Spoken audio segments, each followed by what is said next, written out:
നേരിട്ട് തൊട്ടനുഭവിച്ച് കണ്ടറിഞ്ഞ് ഇത് ഒരുപക്ഷെ ഇതിൻ്റെ ഒരു പെരിഫറിയിൽ നിന്നുകൊണ്ട് അനുഭവിച്ചറിഞ്ഞവരുടെ ഒരു മാനസിക പുനരധിവാസം എന്ന് പറയുന്നതാണ് ഇതിനകത്ത് ഏറ്റവും വലിയ ഒരു ചുമതലയുള്ളത്.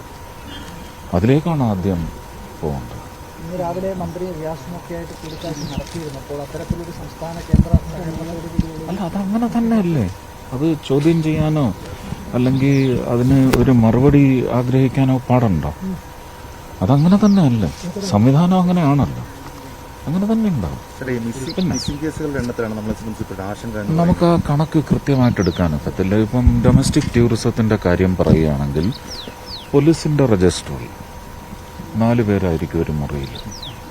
പക്ഷേ നമ്മുടെ ഒരു രാജ്യത്തിന്റെ എക്കണോമിക്സ് അനുസരിച്ച് അതിനകത്ത് 8, 10, 12 പേര് ആ മുറിയിൽ താമസിക്കും. ബാക്കിയുള്ളവരുടെ വയനാട്ടിൽ എവിടെ തിരിഞ്ഞാലും കണ്ണീർ കാഴ്ചകൾ മാത്രമാണുള്ളത്. ഇപ്പോൾ മൃതദേഹങ്ങൾ സംസ്കരിക്കുന്ന ചടങ്ങുകളും പുരോഗമിച്ചുകൊണ്ടിരിക്കുകയാണ്. പലതും മൃതദേഹമെന്നൊന്നും നമുക്ക് പൂർണ്ണമായും വിളിക്കാൻ സാധിക്കില്ല. മൃതദേഹത്തിൻ്റെ ഭാഗങ്ങളൊക്കെയാണ്. അതിൽ തിരിച്ചറിയാൻ പറ്റുന്ന എന്തെങ്കിലുമൊക്കെ ഉണ്ടെങ്കിൽ തിരിച്ചറിയുന്നു എന്ന് മാത്രമാണ് ഇപ്പോൾ.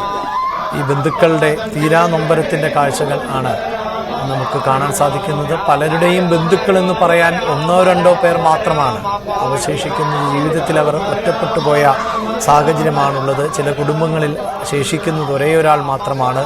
അതിൽ തന്നെ കുട്ടികൾ മാത്രം ശേഷിക്കുന്ന സാഹചര്യം ഉണ്ടാകുന്നു. ദൃശ്യങ്ങളിൽ നമുക്ക് കാണാൻ സാധിക്കുന്നു. അങ്ങനെ വലിയൊരു ദുരന്തത്തെ അതിജീവിച്ച് ജീവിതത്തിലേക്ക് എത്തിയവർക്ക് ഉറ്റവരുടെ ഉടയവരുടെ വേർപാട് താങ്ങാനാകുന്നില്ല എന്നതാണ് കാണുന്നത്.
ഇപ്പോൾ ദുരന്തത്തിൽ മരണപ്പെട്ടവരുടെ മൃതദേഹം സംസ്കരിക്കുന്ന ചടങ്ങുകളടക്കമാണ് പുരോഗമിച്ചുകൊണ്ടിരിക്കുന്നത്.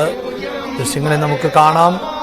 പലരുടെയും ഉറ്റവരും ഉടയവരും ഒക്കെ നഷ്ടപ്പെട്ടപ്പോൾ ഒരു നാട് ആ ചടങ്ങ് ഏറ്റെടുക്കുന്ന സാഹചര്യമാണ് ഉണ്ടാകുന്നത്.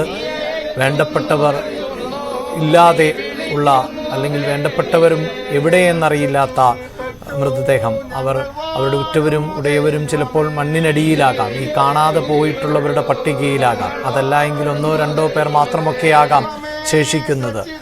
ഒരു നാടാകെ ഒന്നു ചേർന്നുകൊണ്ട് മത സാമുദായിക സംഘടനകളുടെ നേതൃത്വത്തിൽ മതപരമായ ചടങ്ങുകൾ കൂടി നടത്തിക്കൊണ്ട് തിരിച്ചറിയുന്ന മൃതദേഹങ്ങൾ ഈ നിലയിൽ സംസ്കരിക്കുന്നു. തിരിച്ചറിയാതെ പോകുന്നവ സർവമത പ്രാർത്ഥനകളോടും ചടങ്ങുകളോടുമൊക്കെ കൂടിയാണ് സംസ്കരിക്കുന്നത്. BV അരുണാണ് വിശദാംശങ്ങളുമായി ചേരുന്നത്. അരുൺ, ഈ തിരിച്ചറിയാത്ത മൃതദേഹങ്ങളുടെ സംസ്കാര ചടങ്ങും ഉൾപ്പെടെയുള്ള കാര്യങ്ങളെക്കുറിച്ച് ആലോചിക്കുന്നു എന്നാണ് മനസ്സിലാക്കുന്നത്. എന്താണ് മറ്റു വിവരങ്ങൾ? അഭിലാഷ, ഇത് അനാമിക എന്ന 9ാം ക്ലാസ്സുകാരിയുടെ സംസ്കരിക്കുന്നതാണ് ഇവിടെ ഏർപ്പാടിലെ സംസ്ഥാനത്ത്. ഇവരുടെ ബന്ധുക്കൾ ഈ കുടുംബത്തിൽ 3 പേരാണ് ആകെ മരിച്ചത്. കുട്ടി ചുരൽമല സ്കൂളിലെ 9ാം ക്ലാസ് വിദ്യാർത്ഥിയായിരുന്നു. ആ കുട്ടിയുടെ ഭൗതിക ശരീരത്തിൽ മതപരമായ ആചാരങ്ങൾ അനുസരിച്ചുള്ള സംസ്കാര ചടങ്ങുകളാണ് ഇപ്പോൾ. അനാമിക എന്ന കുട്ടി, ആ കുടുംബത്തിൽ 3 പേരാണ് വേർപെട്ടു പോയത് എന്നുള്ളതാണ് ഒരു കുടുംബത്തിനെ ഒന്നാകെ മരണം കാർന്നെടുക്കുന്ന സാഹചര്യം ആണുള്ളത് എങ്കിൽ ഇങ്ങനെയൊരു ചടങ്ങ് പോലും നടത്താൻ കഴിയാതെ പോയ കുടുംബങ്ങളും നിരവധിയാണ്. ആരും ജീവിച്ചിരിക്കുന്നില്ല എന്ന് പരസ്പരം അറിയാതെ പോയ കുടുംബങ്ങൾ. ഈ രക്ഷാപ്രവർത്തകർ ഉൾപ്പെടെ നേരത്തെ ആ ഫയർഫോഴ്സിലേക്ക് ഉദ്യോഗസ്ഥർ പറയുന്നതനുസരിച്ച് എൻ്റെ സഹോദരൻ അവിടെയുണ്ട്, അവനെ തിരക്കണം എന്നൊക്കെ പറയുന്നത് പോലെ അവരൊക്കെ എവിടെയാണ് എന്നറിയാതെ പോകുമ്പോൾ തിരിച്ചറിയുന്നവർ, ബന്ധുക്കൾക്ക് തിരിച്ചറിയാൻ സാധിച്ചത് മൃതദേഹത്തിൻ്റെയൊക്കെ സംസ്കാരം ചടങ്ങുകൾ നടക്കുന്നു. അരുൺ, തുടരാം. ഇത് അനാമിക എന്ന 9ാം ക്ലാസ്സുകാരിയുടെ മൃതദേഹം സംസ്കരിക്കുന്നതാണ് നമ്മൾ കണ്ടത്. അനാമിക ചൂരൽമല സ്കൂളിലെ വിദ്യാർത്ഥിയായിരുന്നു. ആ കുടുംബത്തിലെ 3 പേരാണ് ഈ അപകടത്തിൽ ഉരുൾപൊട്ടലിൽ മരിച്ചത്.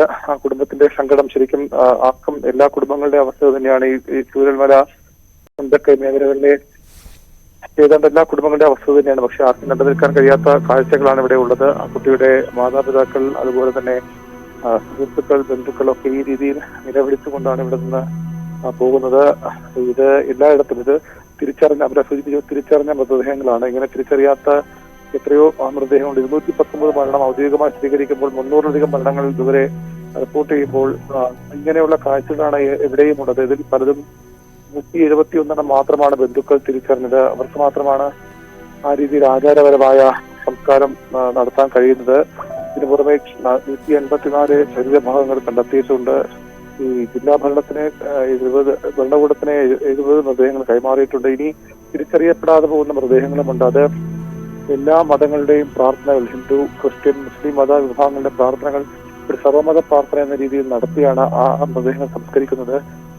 അതും കഴിഞ്ഞ ദിവസങ്ങൾ നടന്നിട്ടുണ്ട്. വീണ്ടും അത്തരത്തിലുള്ള സംസ്കാരം ഉണ്ടാകുമെന്നാണ് അറിയാൻ കഴിയുന്നത്. ഇതിനുശേഷം ഈ മൃതദേഹങ്ങൾ പലയിടത്തായി സംസ്കരിക്കുന്നതിന് പകരം ഒരിടത്ത് സംസ്കരിക്കാനുള്ള ഒരു സംവിധാനം ആലോചിക്കുന്നുണ്ട് ഇവിടെ മേപ്പാടി പഞ്ചായത്ത്. അരുണിലേക്ക് വരാം. മന്ത്രി കെ രാജൻ ഇപ്പോൾ മാധ്യമങ്ങളോട് പ്രതികരിക്കുകയാണ്. റൈറ്റ്, അരുൺ സൂചിപ്പിക്കുന്നത് പോലെ തന്നെ അനാമിക എന്ന പെൺകുട്ടിയുടെ എത്രയോ സ്വപ്നങ്ങൾ, പ്രതീക്ഷകൾ ഉണ്ടായിരുന്നിരിക്കാം. ആ കുടുംബത്തിന് ആ പ്രതീക്ഷകളും സ്വപ്നങ്ങളുമെല്ലാം ചിതയിലേക്ക് എടുക്കപ്പെടുന്ന നിമിഷമാണ്. അരുൺ, തുടരും. ഇങ്ങനെ തിരിച്ചറിയപ്പെടാതെ പോകുന്ന എത്രയോ മൃതദേഹങ്ങൾ കിട്ടുന്നുണ്ട്. ഇനിയും ആരാണെന്ന് പോലും അറിയാതെ, അതായത് ആളുകൾ, ബന്ധുക്കൾ ഒക്കെ കാത്തിരിക്കുമ്പോഴും അത് എവിടെയാണ്, ആരാണ് എന്നറിയാതെ മോർച്ചറികളിൽ കാത്തുകിടക്കുന്ന മൃതദേഹങ്ങളുണ്ട്. ബന്ധുക്കൾ തിരഞ്ഞുകൊണ്ടിരിക്കുന്ന ആളുകളുണ്ട്. അവർ ജീവിച്ചിരിപ്പുണ്ടോ എന്ന കാര്യത്തിൽ പോലും ഉറപ്പില്ലാതെ അങ്ങനെയെല്ലാം മരിച്ചു കഴിഞ്ഞെങ്കിൽ അവരുടെ ഭൗതിക ശരീരം അവസാനം നോക്ക് കാണാൻ കഴിയുമോ എന്ന പ്രതീക്ഷയോടെ കാത്തിരിക്കുന്ന കുടുംബങ്ങൾ നിരവധിയുണ്ട്. ചൂരൽമല സ്കൂളിലെ വിദ്യാർത്ഥികൾ നിരവധി പേർ ഇതിൽ കൊല്ലപ്പെട്ടു. ആ കുട്ടികളുടെ രക്ഷിതാക്കൾ ചിലർ രക്ഷപ്പെട്ടു, ചിലർ അവർക്കൊപ്പം തന്നെ ഈ ജീവിതം അവസാനിച്ചു. കുട്ടികളുടെ സുഹൃത്തുക്കൾ നിരവധി പേർ വരുന്നുണ്ട്. അങ്ങനെ ഒരുപാട് പേര്, എന്നും കണ്ണീർ കാഴ്ചകൾ മാത്രമാണ് അക്ഷരാർത്ഥത്തിൽ ഇവിടെ ഉള്ളത്. ഈ മേപ്പാടിയിലും അതുപോലെ തന്നെ ചൂരൽമലയിലും ഒക്കെ ഉള്ള കാഴ്ചകൾ ഇപ്പോൾ ഇത്ര ദയനീയമാണ്, സങ്കടകരമാണ്. തീർച്ചയായും ഇവിടെ നിന്ന് ആ രീതിയിൽ നമുക്ക് റിപ്പോർട്ട് ചെയ്യാൻ പോലും കഴിയാത്തത്ര ദുരന്ത സാഹചര്യം സർക്കാർ ഇപ്പോൾ ആലോചിക്കുന്നുണ്ട്. ഒരുമിച്ച് തിരിച്ചറിയപ്പെടാതെ പോകുന്ന മൃതദേഹങ്ങളെങ്കിലും ഒരുമിച്ച് സംസ്കരിക്കാൻ പ്രത്യേക സ്ഥലം മേപ്പാടി പഞ്ചായത്ത് കണ്ടെത്തിയിട്ടുണ്ട് എന്നാണ് ലഭിക്കുന്ന വിവരം. അത് വൈകാതെ അവിടെയുള്ള ക്രമീകരണങ്ങൾ നടത്തും. കൂടുതൽ പോസ്റ്റ്മോർട്ടങ്ങൾ ഇന്ന് ഉണ്ടാകും. ഇന്നലെ ലഭിച്ച മൃതദേഹങ്ങളുടെ ഒക്കെ പോസ്റ്റ്മോർട്ടങ്ങൾ ഉണ്ടാകും. മലപ്പുറത്ത് കൊണ്ടുവന്ന മൃതദേഹങ്ങളുമൊക്കെ ഇതിനകം പലതും സംസ്കരിച്ചു കഴിഞ്ഞു. തിരിച്ചറിയപ്പെടാത്തവ മാത്രമാണ് ഇപ്പോൾ മോർച്ചറികളിൽ സൂക്ഷിക്കുന്നത്. അനാമിക എന്ന പെൺകുട്ടിയുടെ സംസ്കാര ചടങ്ങാണ്. അനാമികയെ കാണുന്നില്ല എന്നത് മാധ്യമങ്ങളിലൂടെ അടക്കം ആ കുടുംബം പ്രതികരിച്ചതിൻ്റെ ഓർമ്മ നമുക്ക് മുന്നിൽ ഉണ്ട്. ആ കുട്ടിയെ കാണണം, തിരിച്ചറിയണം, എൻ്റെ മകൾ എവിടെയാണ് എന്നറിയില്ല എന്ന തരത്തിലൊക്കെയുള്ള പ്രതികരണങ്ങൾ പല കോണുകളിൽ നിന്ന് ഉണ്ടായിരുന്നു. ഇപ്പോഴിതാ അവരുടെ ബന്ധുക്കൾ ആ പെൺകുട്ടിക്ക് വിട ചൊല്ലുകയാണ്. അനാമികയുടെ സംസ്കാര ചടങ്ങ് ആണ് നടന്നുകൊണ്ടിരിക്കുന്നത്. നേരത്തെ മാധ്യമങ്ങളോടടക്കം പ്രതികരിച്ച ആ കുടുംബത്തിൻ്റെ പ്രതികരണം എല്ലാവരും കേട്ടതാണ്.